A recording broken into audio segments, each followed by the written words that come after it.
please? Ma'am, Ma'am, can Aniket. you start the Okay, thank you. Okay, Thank you, ma'am. so what influences ethical behavior at work site? We have four different parameters. One is the individual factors. Next is the organizational factors. This organizational factors is nothing but the entire persons working under the organization, maybe individual or the group teams. So their entire hierarchy level, it comes under organizational factors. And top management, ethics policies and codes. So we have our own framework of ethics for different type of institutions or organizations. So we follow that certain policies or the codes or the ethics, we follow that. How to foster ethics at worksite, how we are going to influence this ethical behavior at the worksite. Emphasizes top management's commitment. So whatever your top management is giving you, that task you have to perform well in the manner that should be profitable, or that should be lying within the management's rules and regulations. Publish an ethics code, establish compliance mechanisms, involve personnel at all levels. So we have to make the men or the personalities or the people who are working, the laborers, maybe the laborers or the employees, we have to make them do their work at all the levels, from the top level to the bottom level.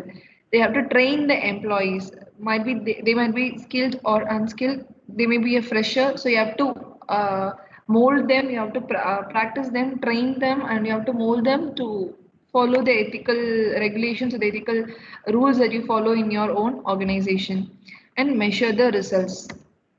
Advantages. So what are the advantages of ethical behavior that takes place in a workplace?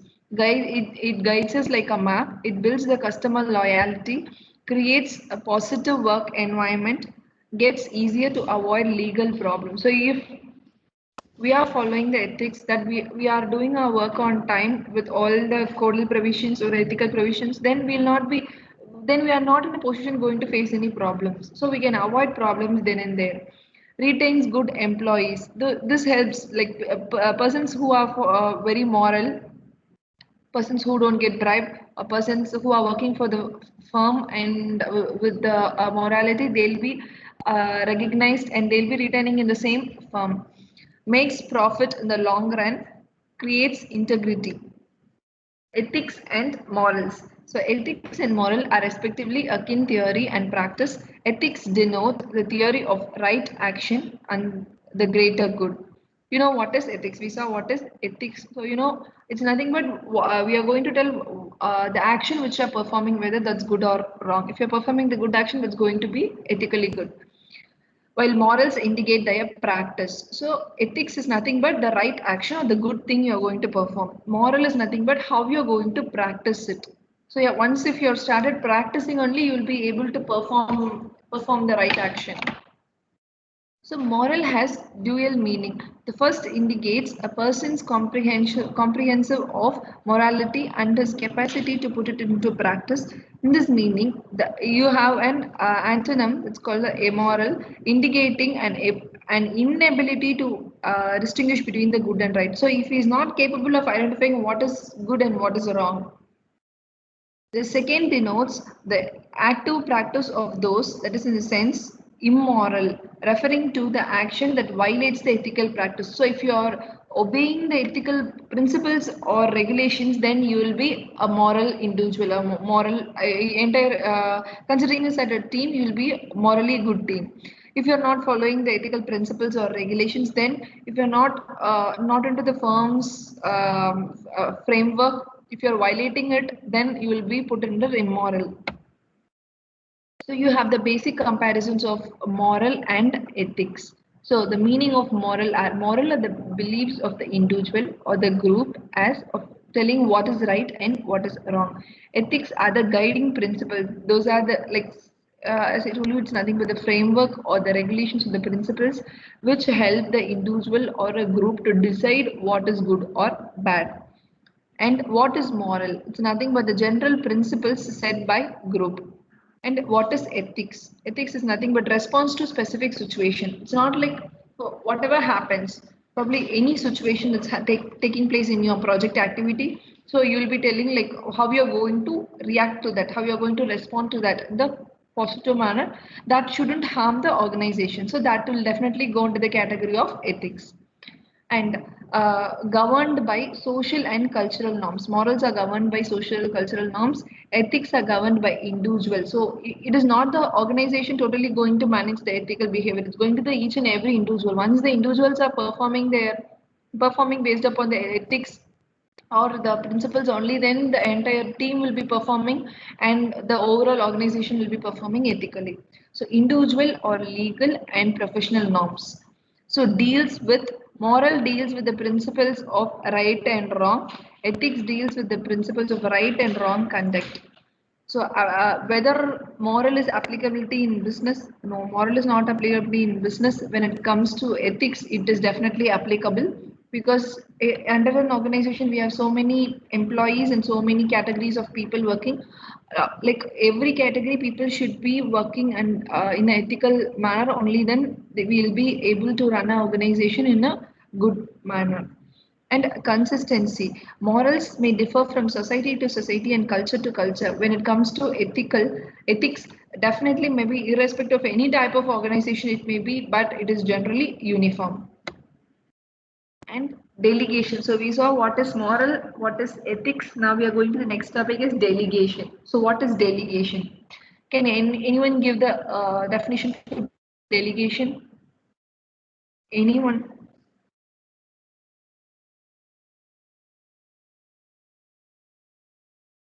I don't want the exact definitions from the Google. Whatever you understand by the name delegation.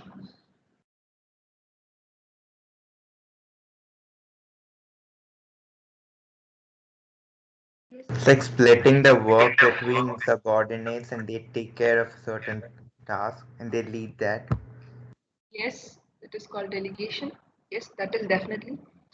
It's nothing but the definition what you gave. It is nothing but a process, like letting the higher authority or the higher official giving or granting permission to the lower subordinates or the low level person to carry over their work. Delegation is the process by which authority is granted to a subordinate by his supervisor, so by his superior or the supervisor. Delegation is the only solution to cope up with increasing workload of managers as the organization grows.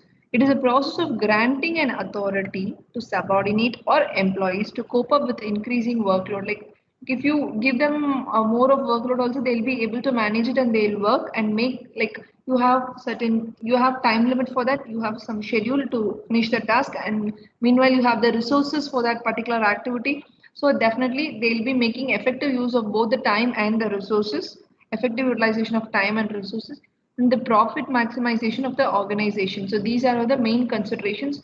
Like finally why they are going to give this grant this authority is nothing but they wanted to accomplish this task within the stipulated time and within the minimal resources to get the maximum profit. So I repeat this definition again. Delegation is a process of granting an authority to subordinates or employees that is under the low level to cope up with the increasing workload and make effective use of time and resources and make the profit maximization of the organization. So what now you saw what is delegation. Now we are going to see what is the importance of delegation.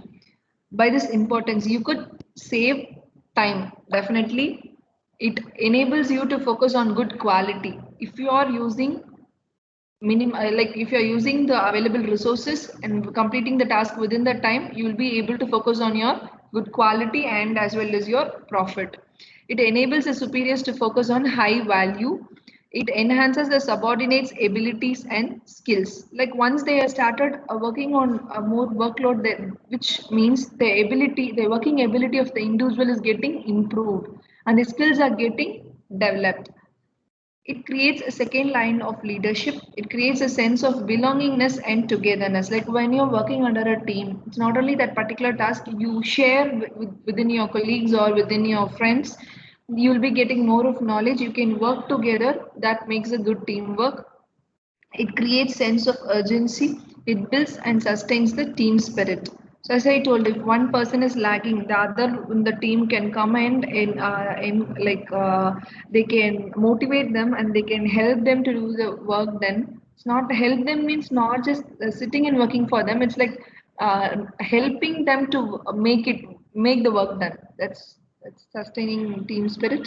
It generates collective responsibilities and we saw the importance. Now we are moving to the factors. Factors to effective delegation. It's nothing but delegates the ability and competency. Vesting of authority. Vesting of authority is nothing but the power which is vesting in your hand. For that power, you should carry over some responsibilities.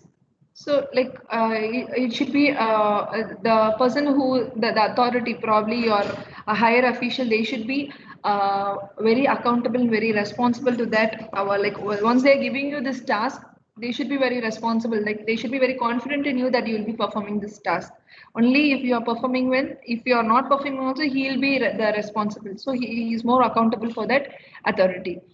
And barriers to effective delegation, lack of confidence in the subordinates, best does attitude, thinking that only I only will do the best, not the others. You should not have that type of attitude. Like, people working under all the categories, they have so much of talents and they'll definitely be performing well.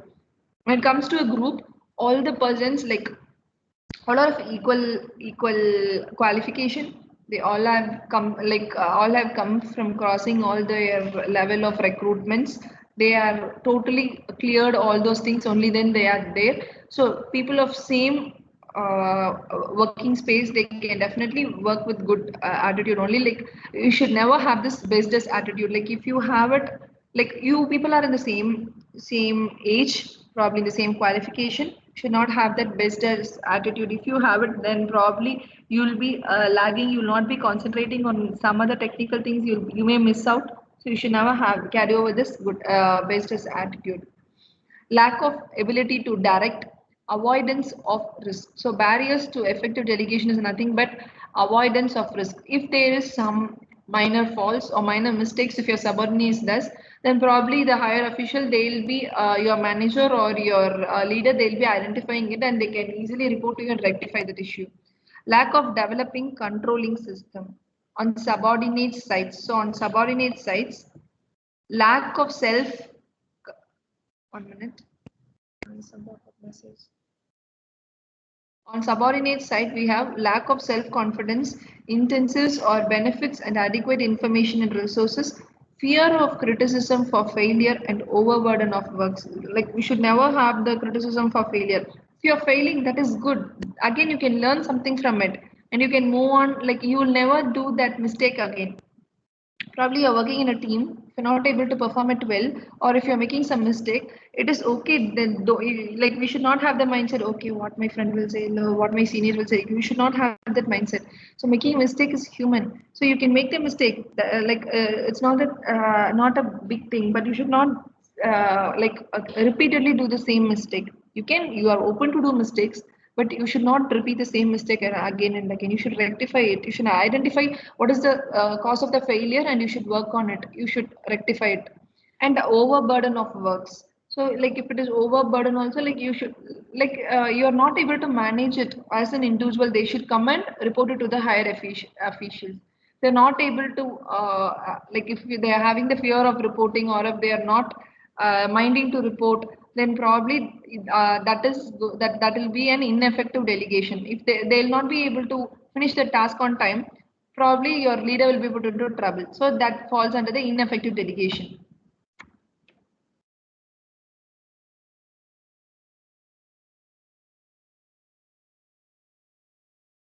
One second.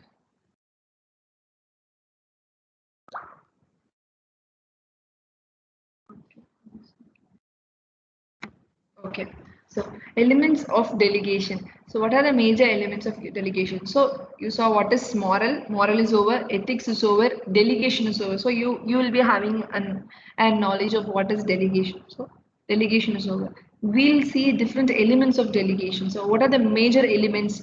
Elements is nothing but the responsibility, authority, accountability. I think we have crossed these three terms in the few slides before. Like, what is responsibility? you know, like probably you'll be knowing the definition of what is responsibility. Like you have been assigned a task, you have to finish that on time. Like only then you'll be able to get your recognition. If you're getting the recognition or not, if you're assigned a task, then it's going to be your individual responsibility. So responsibility means a person is assigned a task that he or she is supposed to carry out. Authority. So we previously saw what is authority. It's nothing but the person has the power. The person who is having the power and he has the ability to order others and get the job done. Means authority means that the person has the power and the right to give orders, draws upon the resources and do whatever else is necessary to fulfill the responsibility. So he need to get the task done so that he's giving you some, like he has the power, he's directing you to do the work, and like he has a eligibility to draw upon the resources, and whatever thing he may direct you, he may frequently monitor you, he may review, he may assess, and he may give some comments, feedback. So he has the power to give all those things. And accountability. Accountability means the subordinate's manager has the right to expect the subordinate. Like I'm giving you a task, it's like it's nothing but you should perform. I'm expecting you to perform that. There's nothing but accountability. Accountability means that subordinate's manager has the right to expect the subordinate to perform the job or the task and to take corrective action in the event the subordinate fails to do so. If you're like I'm asking you to do your assignment or any task, if you're performing well, it is okay. If you're not performing well, or if you're making some mistake, like I'm having the power over here to correct you. Correct you is nothing but taking you some necessary actions, or like I can clear you there. It's nothing but accountability. So difference between responsibility. I think major of them will have the confusion between what is responsibility and what is accountability. Both means the same. There is a mild difference. So responsibility is nothing but responsible for completing the step in the process. Accountable for ensure that the step is completed appropriately. So making that or completing that step, that is, you are responsible to complete that step, and you're accountable for ensuring that the step is completed appropriately. Many people can be responsible for the action. Only one person can be accountable for the action. It's only like the authority is accountable for that particular action. Works on the activity. Responsibility works on the activity. Accountability has ultimate ownership of the activity. Responsibility is assigned to do the work, whereas accountability makes the final decision about the work done. That probably you have completed the work. If you are doing it in a positive manner, or if you are failing to do that work, it makes the final decision about the work. So responsibility entrusted with the task, accountability is liable for any faults. If there is going to be any faults, then it's nothing but accountability. And it develops and makes things happen. That is, responsibility develops and makes things happen. When it comes to accountability, it sets the rules, some certain rules and policies which has to be followed. And responsibility facilitates, coordinates, and clarifies. Whereas accountability directs, kindly mute yourself, I'm getting some disturbance. So directs, validates, and approves. So let me stop this, share this slide.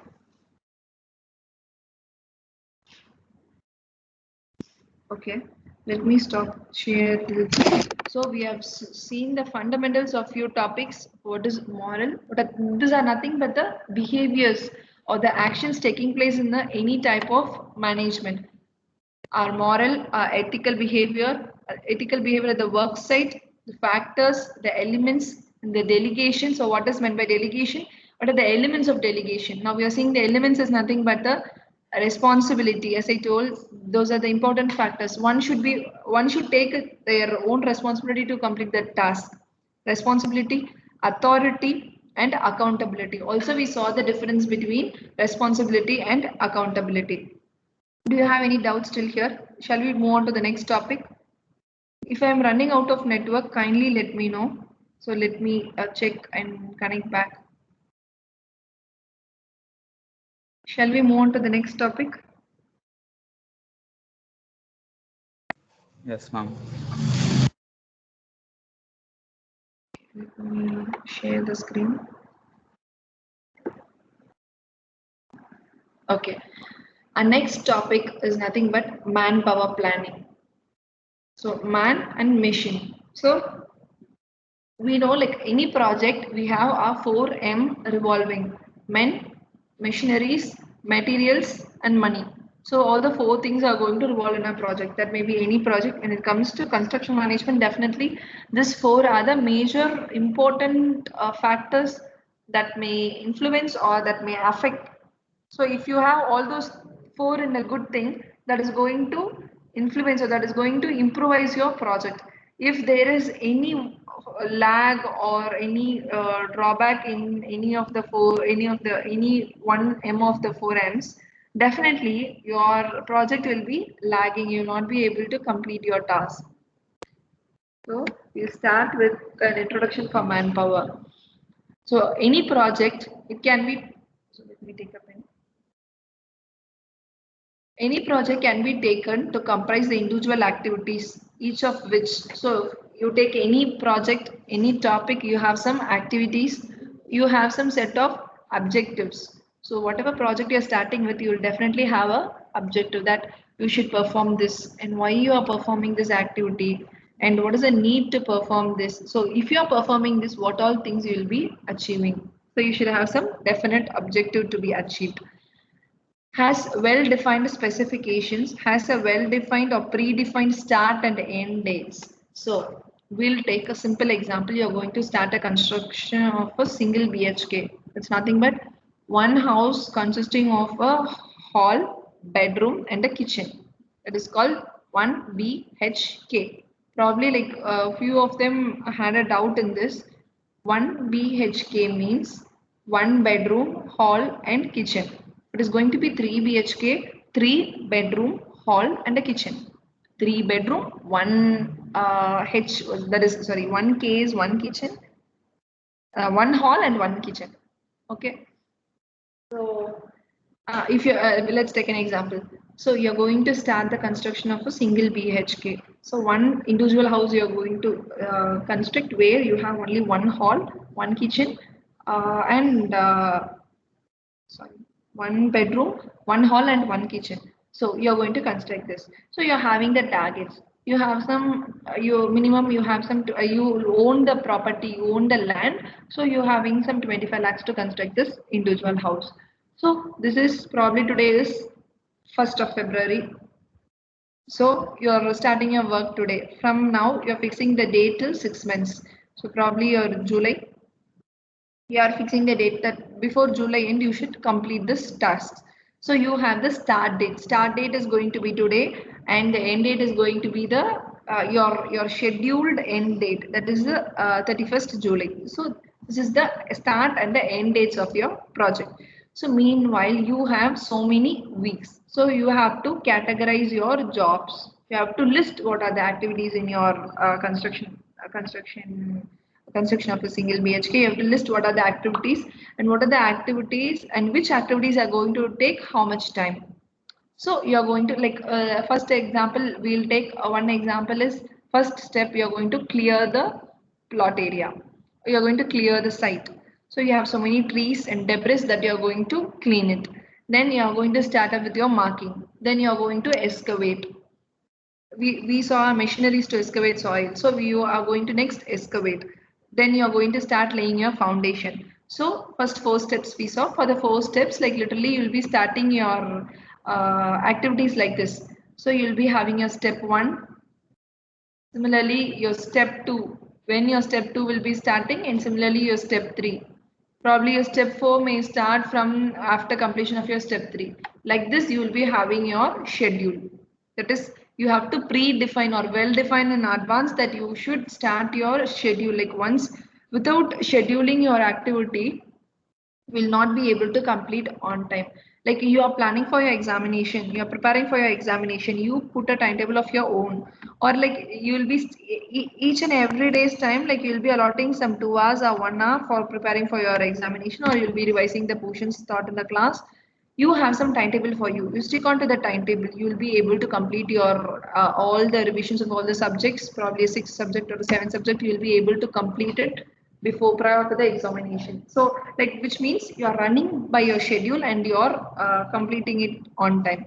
If you are not following by schedule, like before, like let's see before the examination, so like you are not preparing and you're taking time for your own, and finally you are rushing up. You're not able to complete. You're not able to concentrate on the entire portions or cover the entire portions. You're lagging there. One is, like if you're taking extra 2 hours, you're preparing, like probably it is enough if you prepare for 1 hour per day, but you're taking 2 hours, so probably you'll be able to finish it before, which means you're leading. One is the lead, one is the lag, and one is the correct schedule. So you have three different terminologies. I'll be telling these three different terminologies in the next topics. So as we were talking about predefined, I started with those lead, lag, and as per schedule. So it's nothing but you should know your start and the end date. So when you have completed your UG, you're working in a firm, you are starting with a project. Maybe your team is starting with a project, or your organization is taking up a new project. They'll ask you to predefine the activities. So what you will do?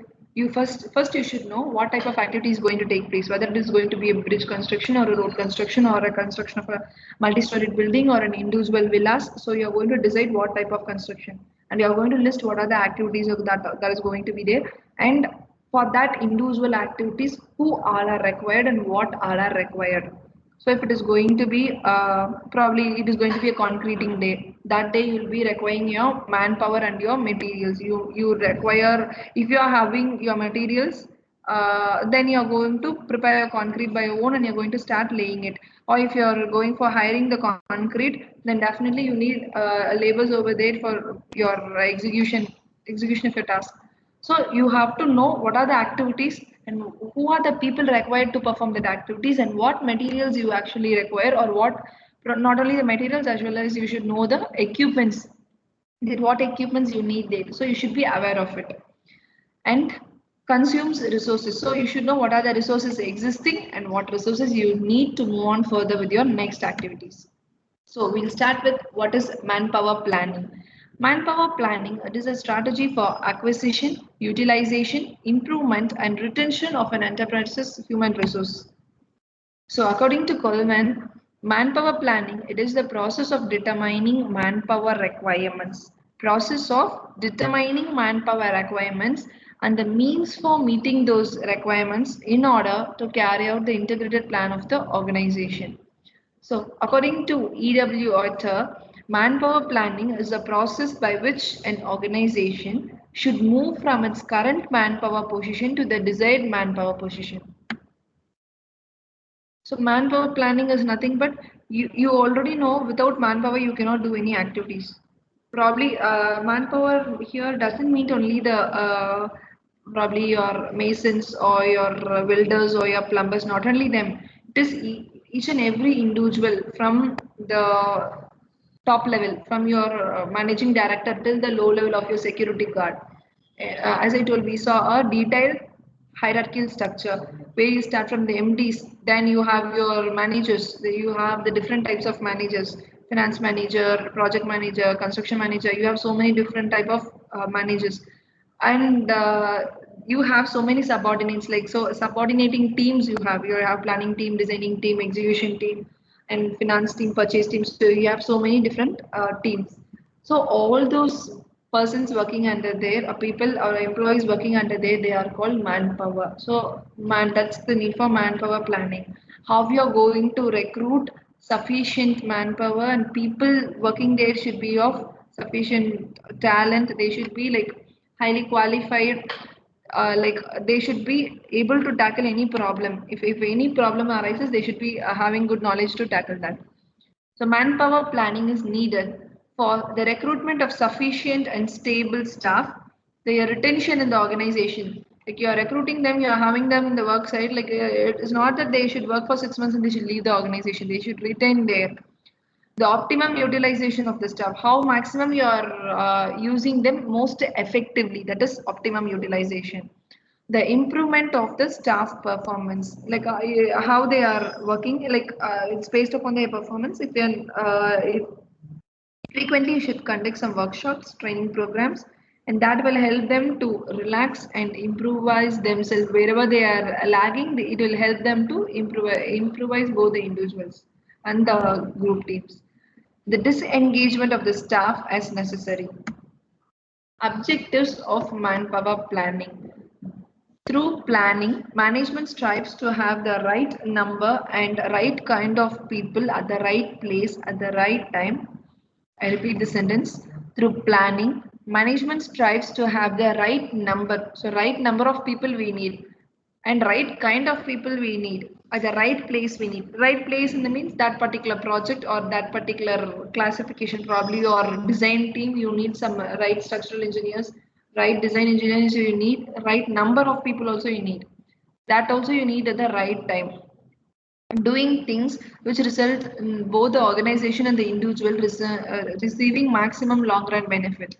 The important objectives of manpower planning in an organization are to recruit and retain human resource of required quantity and quality. So when it comes to manpower planning, we need both sufficient amount of quantity, that is sufficient amount of people we need, and also quality, like they should be of high quality. Their work performance should be of high quality to meet the standards of the programs of expansion, diversification, etc. So you already have an existing project, you have sufficient number of employees.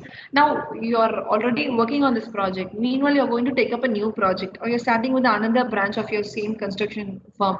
You already have it in Chennai, now you're going to start it in Trichy or you're going to start in some other city. So probably you will be needing a new team there, a new management there to monitor it. For that, we'll be going for the expansion of a program. We are going to expand it. That time we need new number of manpower. We'll be going for recruiting them. We'll be again conducting all the recruitment process and we'll be taking the most suitable person for there and how many number of peoples you require. Only probably that you will be taking. And diversifications, like when you're extending the project, you will be taking so many number of persons there to work to foresee the impact of technology on work, existing employees, and future human resource requirement, to improve the standards, skills, knowledge, ability, disciplines, etc. Of the working employees. You already have some standards, the skills, you know the skills. Like you have recruited some person in the year 2000, still they are working here. Some since 20 years they are working in your 21 years they are working in your organization. You have to frequently conduct some training sessions for updating their skills. So probably by this 20 hard years, so many technologies have come into field. They'll be updating themselves then and there as an individual, but the organization should take some responsibility to conduct some frequent training program or like they should conduct some training sessions regarding the softwares or latest technologies that have been updated and that have come into market that will help them to improve their skills as well as they'll be able to develop so much of gain so much of knowledge and the ability also will be improvising to assess the surplus or shortage of human resources and take measures accordingly. Like they have to assess whether more staffs, like you have, if you require only 5 people in your design team, if there are a number of 7, you'll be assessing whether the 2 is required for your future progress. If they are not required that time, you'll be removing them. Or if you have only 3 people where you have the tasks of 5 people to be done, so you are in a position to recruit 2 more. You have to frequently assess the human resource people available. You have to assess like how many is required or how many surplus or how many is shortage. You have to assess and you have to take measures accordingly. To minimize imbalance caused due to non-availability of human resource of the right kind, right number in right time and the right place. To make the best use of human resources, to estimate the cost of human resources. So you have to effectively use all the manpower at all categories and to estimate the cost of human resources. To foresee the employee turnover and make arrangements for minimizing the turnover and filling up of consecutive vacancies. You have so many vacancies, like you yearly you'll be putting some this much of salary, like you have to make sure I'm telling all this from the organization's view. So you need to balance the recruitment over there. You need some people to recruit. You have to recruit, and you have to check like how much of salary has been credited to them, how much is the overall turnover, how much is the overall employee salary that is getting credited. You have to make a balance between them. It shouldn't harm the organization's profit as well. To maintain congenial industrial relationship, that is cordial relationship by maintaining optimum levels and structure of human resources.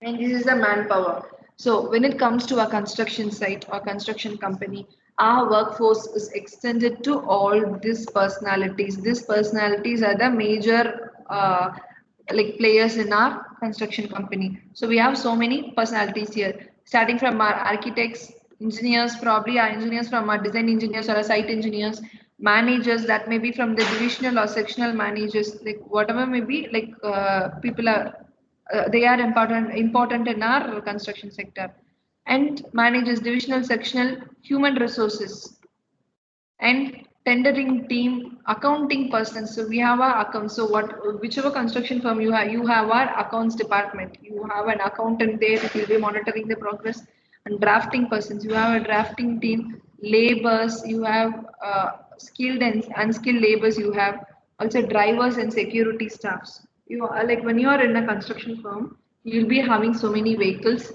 from starting from your MD vehicle till your earth moving operators. You have so many vehicles there. You need drivers to operate them, security staff. It's not only for your office work but also for your site work. You require securities. Only then you can keep your materials safe. And welders, carpenters, bar binders. Bar binders are the persons who are going to prepare your reinforcements ready for your construction. And masons, mixer operators, crane operators. So whatever type of special equipment you're using, that type of operators are required to carry over that work, because this topic is all related to our manpower. If you're going to use a crane, you need a crane operator. If you're going to use a concrete mixer, you need an operator for that. So it's literally like whatever type of operation you're going to perform, that particular manpower we are dealing with. Workers performing blast at quarries. So all those things we require manpower. So what is it? Okay. So I'll stop with this slide.